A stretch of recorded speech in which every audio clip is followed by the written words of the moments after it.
Hi, my name is Kay Sutha. I am a business strategist and I will be your host. In this podcast, I'll be getting raw, real, and relentless whilst interviewing successful entrepreneurs from all over the world who specialize in different aspects of business. We will cover the 5 main pillars of business, which are sales, marketing, finance, operations, and leadership, but not forgetting mindset, live and digital events, plus much, much more.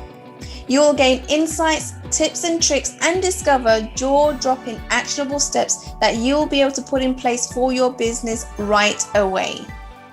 Oh my goodness, guys, I have an incredible speaker for you today. He is a recovering workaholic who found a new light on life post recovering from a stroke in 2018.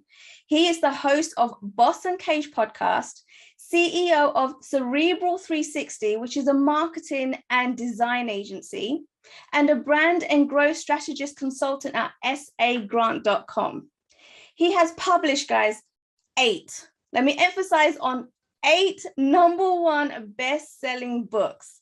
SA is a speaker at Podfest Global, Podfest Masterclass, VidFest, and Success Champion Summit.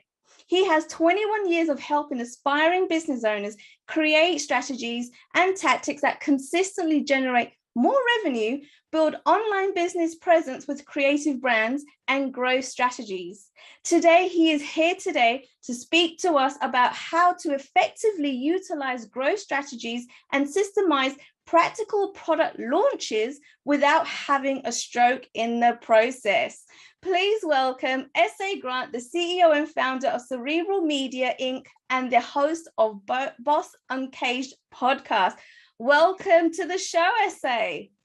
Definitely. Thank you for having you. I mean, you made me sound really sexy. I just wanted to appreciate that, right? So it was like I had a lot of curves in what you said. So thanks again. It wouldn't be any other way, SA, right? Oh my goodness. So thank you for being on this show. We have spoken a couple of times now prior to this show. And I knew that I had to have you on here because product launches is something that I think a lot of people don't know how to do. They try and figure it out. Not all of them are as successful as they want to be, right? And you are the guy to kind of explain to them what needs to happen, you know, why people are failing. And I knew I had to have you on this episode. So thank you for joining us. Definitely. I appreciate you having me on the show. And to your point, I mean, we definitely have history. You were a guest on my show and just hearing your story, I think there was definitely some synergy. So it only makes sense that I'm on your show and I'm getting ready to drop some hot fire. So. Oh, awesome. I look forward to it. And I'm sure our audience do too. So I already know quite a bit about you and your background, but for our audience, I would love for you to tell us a little bit about yourself and what you were doing before you even stepped into building your own business. Yeah, so I mean, long story short, man, I grew up in Brooklyn in the 90s with a marker in my hand and spray paint. I was a graffiti artist, well, up and coming graffiti artist. Wow. I would say I got kidnapped by my parents. They dragged me to Atlanta, Georgia. They was trying to figure out what the hell to do with this kid. They was like, hey, throw him in art school. They threw me in art school and I got a couple of degrees. I got my graphic design degree. I got the web design degree. And then I realized that I'm both analytical and creative. So I was highly on the creative side, but I was really missing the analytic side. So I went on a journey to search for that analytic side. And that's pretty much how I led up to having a stroke, right? I became an insurance agent. I got my Series 6, became a travel agent. You know, I was a full-time dad at the same time, a single full-time dad. So it just, things compounded, but I was up for the challenge. And after post-stroke, I jumped back on the bandwagon. I was like, how do I rebrand myself? What am I going to do now? What's going to be my new legacy? And here we are today. Wow. Maybe I should have asked you, what haven't you done? Right, rather than, you know, what all the things that you have done. And I like the fact that, you know, you're kind of speaking about you had all these other things going on in life, but you had to just work it out. You had to figure out how are you going to manage to do all of this, you know, be a single dad and build a business. I mean, being a dad alone is a full-time job, right? And building a business alongside of it, a successful one at that. Oh my God. Okay. We need to find out a little bit more about how that worked. How did you, you know, balance career, business and life and being a dad? Well, I mean, it was definitely some strategy at hand. Like I was running my full-time business, but then I was working with different companies. So kind of I switched from my corporate environment into a full-time environment. So once I got primary full custody of my son, the company I was working for, I devised a plan to kind of how do I step out from this company but make them my first client. So that's what I did. I resigned and made that my first client, and it was another client in another state that I was working freelancing. And I was like, hey guys, you have an opportunity to pick me up as a full-time employee or a full-time freelancer or a B2B partner. So that's what they did. So my first two clients were essentially two full-time clients that I had two full-time payments coming from. Oh, amazing. Okay, awesome. Now, that makes complete sense, actually. And do you think that is the way to go for all businesses that start up, that, this is how they should go about it to make sure they're building their business, but also having an income coming in as well? I mean, yeah. I mean, if you're a pinnacle person, or I would say a keystone person in a corporate environment, right? So, like, if that company would not be able to function without you for a period of time, you want to get them sticky. You want them to be hooked on you. Like, make yourself crack for that company, and then devise a plan to step down. When you step down, just ask. Just simply go in the office and be like, "Hey, guys, I'm getting ready to resign. I'm about to do something else full time. I'm about to start my own business, but I would love for you guys to be my first client. I would love to be counsel for this company," and just stage it that way. 9 out of 10 times, they're going to at least hire you for the first 6 months to do the transition. Oh, wow. And I like how you use that. You use your full-time job to kind of transition them to be your first client, right? So you didn't just kind of be like, oh God, I hate this 9 to 5 job. Screw you guys, I'm out. You were like, okay, how am I gonna be able to make the money from my full-time job, make them my client, because they already know you. You already built a relationship there, right? Yeah, I love that concept that you just explained there. And I think everyone should really take that on board and think about different ways and how they can make their bosses their clients. That's amazing. Yep. Now, I heard essay, a little bird told me that you have the ability to simplify complex ideas. Tell us a little bit about that. It's one of those things that I didn't realize it was one of my, it's kind of trying to figure out who you are and like, what are you really good at? So obviously I'm great at design, I'm great at theory, great at concepts, but being that I had so many different disciplines, like coming from insurance, going from graphic design, going to web, going to video, transitioning between those environments, I had to like comprehend it enough to translate information to someone that doesn't know anything about it. So I just kind of grew into it to where I can make things very simplistic. Almost somebody referred to me as like making a big bird simple. All right. Now, you mentioned that you had so many different skills. Mhm. And I know a lot of people that, try to jump into one thing after another. I know I've done that.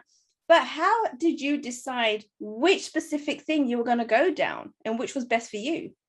Yeah, so I mean, the wake up moment for me was like I was human. I had a stroke, and I was on my deathbed, and I was like, okay, like what is the legacy I'm going to leave behind? Like I had all these different principles, I had multiple different businesses running, but I was thinking a little bit too big for my bridges. I wanted to make this big monster of a company and pull all these systems together and the end all be all. But in that journey, I almost died. So I was like, okay, how do I take a section of that and recreate it and then make me what I like to look as brand strategy wise, right?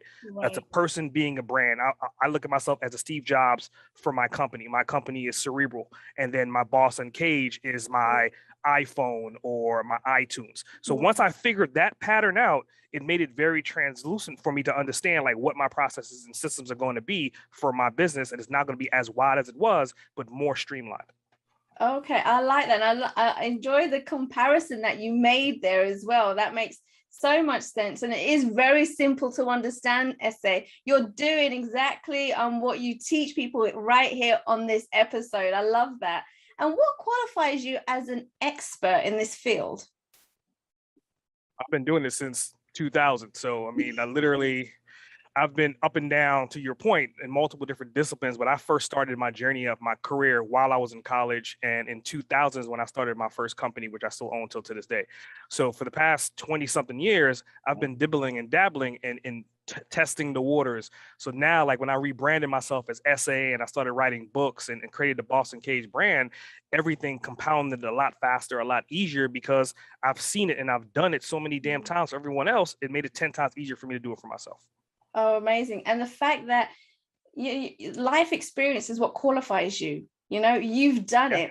And you don't necessarily need a piece of paper, a certificate to say that you can do it. The fact that you've done it, and you've been doing this for over 20 years, and I know the market changes, and you've been able to keep up with it, evolve, right? And make your businesses a success of what they are today because you've done that. I know a lot of people, they get comfortable, and we've seen that during the pandemic, right? They've got comfortable in their business.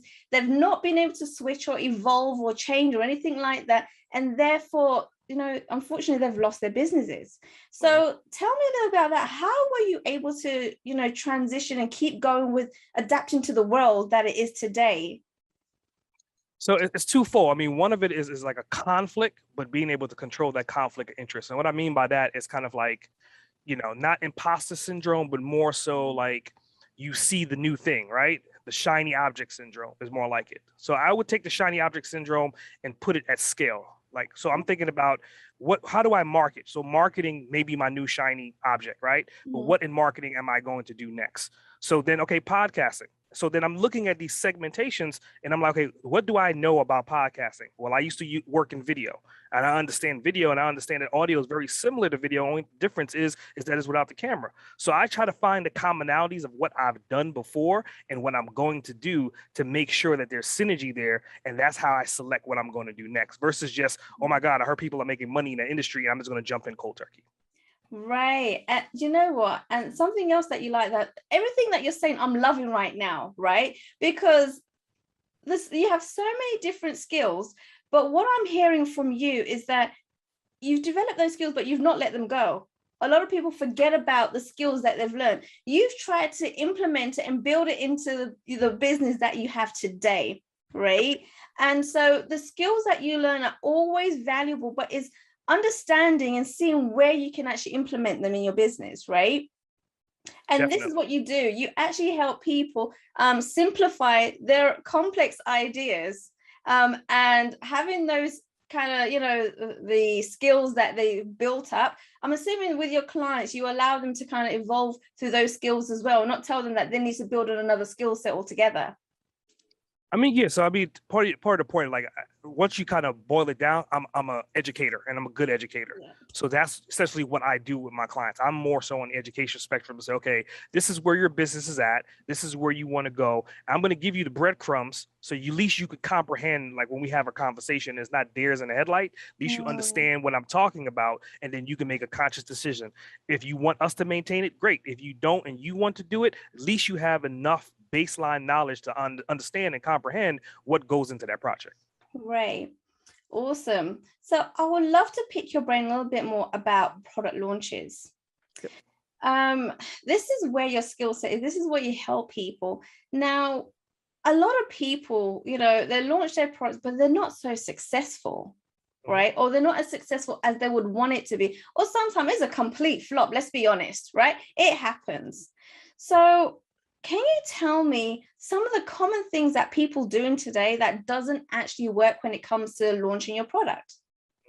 Well, I think first and foremost, like even before I get into like the steps and procedures, is that every single launch is part of that launch cycle. So if you have a failed launch, and when we go into like the steps, like that's part of it. Obviously, not every launch is going to be successful, but once you get to step 5 and you want to relaunch, well, then you'll have a learning curve that's a lot faster. You can take the same product and relaunch it. You could reskin a book, right? You could do a book 10 years ago, change the title of the book, change a little bit of the content, update the book, and relaunch it as a new book. And obviously, the first launch sucked, so nobody's even known the book existed, right? Right. I like that. Yeah. You can repurpose that book. Same thing with like you're talking about software. You start a product, you see what happens, you figure out what's working, what's not working. If that company doesn't work, well, then you take what you learn from that company, you optimize it, and you relaunch it again as something else. It's just all ecosystems and cycles. Okay. So can you just kind of just go over very briefly what is involved in a product launch? So I would say product launches are essentially 5 phases, right? And so it's a pre-launch, a soft launch, the actual launch day, post-launch, and an advantage launch, right? Oh, so to break down those 5, in a pre-launch, it's essentially like doing the research, it's looking at the analytical data, doing like Google Trends, looking at keywords, and figuring out if that niche needs fulfilling, or if it's a requirement for you to fill the need, right? That's the first thing that you want to do. Understanding like audience insight tool for Facebook and just figuring out that audience. Then the actual soft launch, well, the soft launch is more so like if I'm going to do a founder launch, right? Or if I'm going to do like an early bird special, and figuring out, okay, I did a founder launch, I have founding members. Now you have people that you can work with. You're not even talking to the general public, you're talking to your hot market right now. So you're going to work the nuances and the wrinkles out of that product in that soft launch before you even get to the real launch, which moves you forward to a public launch, right? And then in addition to that, there's also opportunities for you to do like lifetime deals. Lifetime deals are golden nuggets for launches because, again, you get an influx of new people that kind of goes into your cold market that becomes kind of like your founding members to a certain extent, because they're a lifetime deal. They're not going to pay you anything else, but you're going to have to maintain those customers for the life of that particular product. Right? Does that make sense? Yeah, it does. It makes complete sense. I didn't realize that there were so many different stages to a launch. Right. And I think a lot of people think that you do a launch and, you know, you release it on the day and then you just hope for the best. Well, that's why you have relaunches. Right. Right. Awesome. So would you be able to teach a principle to our audience right now that they can relate to and immediately apply to their business today? Yeah, I would say with like the niching, right? Niching down. And I always teach something that's called triangulation, right? And you're probably thinking like, what the hell, we're going to learn math, but it's a simple theory, right? In triangulation, there's three sides of a triangle and you're trying to find a common coordinate inside that triangle. We'll take that principle and apply it to your skill set, apply it to your hobbies, apply it to your career choice. So what does that look like, right? Well, maybe an author. An author is one side of the triangle, right? In addition to being an author, right? Well, maybe podcasting is another side of that triangle. So now when I'm looking for this information, I'm looking for authors and podcasters, or podcasters and authors. And then the last one could essentially be like a hobby, right? It could be maybe rock climbing, as an example. So now what I'm going to be doing is looking for these three sides. I'm looking for authors that enjoy podcasting and love rock climbing. So now I have my core audience. That's my core target. I can talk all three of those languages because I love to rock climb. I'm a podcaster and I'm an author. So when I create this content in any facet of it, I can switch between these three different demographics and target each one of them based upon these principles, because I'm always going to be talking to them about things that they love and enjoy. Oh, wow. And do you know what, SA? You made that sound so simple, like insanely simple. Because when people start talking about the niches and, you know, finding who the avatar is, really getting detail, it really confuses people. It overwhelms people. They're not too sure. And you made it so simple with this triangle strategy that you have, right? Just three main points and just go with that. I love that. And people can definitely apply that today. They can do that, no problem. I'm sure of it. So can you tell us a little bit about some of your recent success stories that you've had, you know, have these great successes with going through your program and finding out how to actually successfully launch a product? No, I mean, I have variable different successes, right? Because again, I'm more so of an educator. So I don't look at necessarily the big successes, because the big successes come from the little ones. So like my little successes, just this week alone, right? I've done a 5-minute speech a couple of days ago in one of my networking groups, and I was teaching them how to do a 5-minute presentation, right? And the 5 steps to logistically understand and comprehend what goes into that presentation. At the end of it, then everybody was like, okay, I made it transparent enough for them to comprehend. So now I have 3 or 4 members of that networking group that are going to set up to do their 5-minute presentations to educate somebody on their service. Second to that, I then took that information and then regurgitated back into a Facebook group and was like, okay, this is what it looks like to create a 5-minute presentation, but it's also cross-marketing who I am and my services, right? So again, I'm creating content, teaching people. People are then doing live feedback, live content, live information. And then I'm taking that as almost like a live testimonial of people learning from me live on that spot. And then I'm giving it to another community and say, okay, this is what it looks like when you're taking something that you do well and cross-marketing it, put it in on Facebook, you know, selecting the right keywords and making it more so a question and you're becoming the answer. Right. Awesome. I love that. And I like how, yeah, you do kind of, you cross paths with different things and you're able to have this one thing that you can do so many different things with it and promote it different ways. Do you have any success stories recently with anyone that's been struggling with their launch and you've gone in there and helped them and have a successful launch for whatever product they've had? Yeah, so I had like he's actually like one of my freelancers slash friend that also is a big entrepreneur as well, and he was starting up a company that on one side is like media, but on the other side he's dealing with technology in the space of what is it called, solar panels. So Awesome. we had, so he was having an issue trying to figure out like how to convert. So we had like a 30-minute session. I was like, look, it's very simple. Only thing you have to do is talk to that customer about their problems. Don't sell them the product. And you're talking to business owners. So I told him, I was like, if I'm a business owner and I own something industrial, obviously utilities is an ongoing thing that I'll have to pay. And if your product is going to reduce my utilities, then that's the only thing that you need to sell them on. You need to talk to them about, okay, if you're spending $10,000 a year on utilities, what would it look like if you had an extra $5,000 to less on your utility bill? Would you not be able to use that for marketing service? So when I saw that light bulb went off in his head, he was just like, holy shit, that like, I didn't look at it that way. And I was like, that's my whole point. You have to look at it from the user standpoint, not from your personal standpoint. Right. Oh, I like that. Oh my God. And saving people so much money so they can spend it elsewhere in the marketing, or even if they want to spend it on their families and go on holiday, right? Who Yeah. wouldn't want that extra cash at hand for sure? Okay, amazing. I love that. Now, Essay, people are probably wondering at this point, how the hell do I get hold of you, right? They need you for their business and their launches. So where can people go to receive some additional free support? So, I mean, obviously, there's multiple different ways of getting in contact with me, but for your show, I would just say go to bossuncaged.com/uncensored. And that's a landing page that just has all my general contact information, some free tips of the trade, and just some insight on there so they can get in contact with me from that page. Again, that's bossuncaged.com/uncensored. Awesome. And guys, all the kind of links that SA has mentioned, as well as other ones that he's told me about before getting onto this episode, will be in the show notes. So if you've missed it or you didn't hear correctly, don't worry about it. It'll be in the show notes. Just go down below and check it out there. SA, it was such a pleasure to have you on this show. So many golden nuggets. So simple as well. You know, you can implement it today. Thank you for coming onto this show. It's been amazing. Great, great. I definitely appreciate you having me, Kay.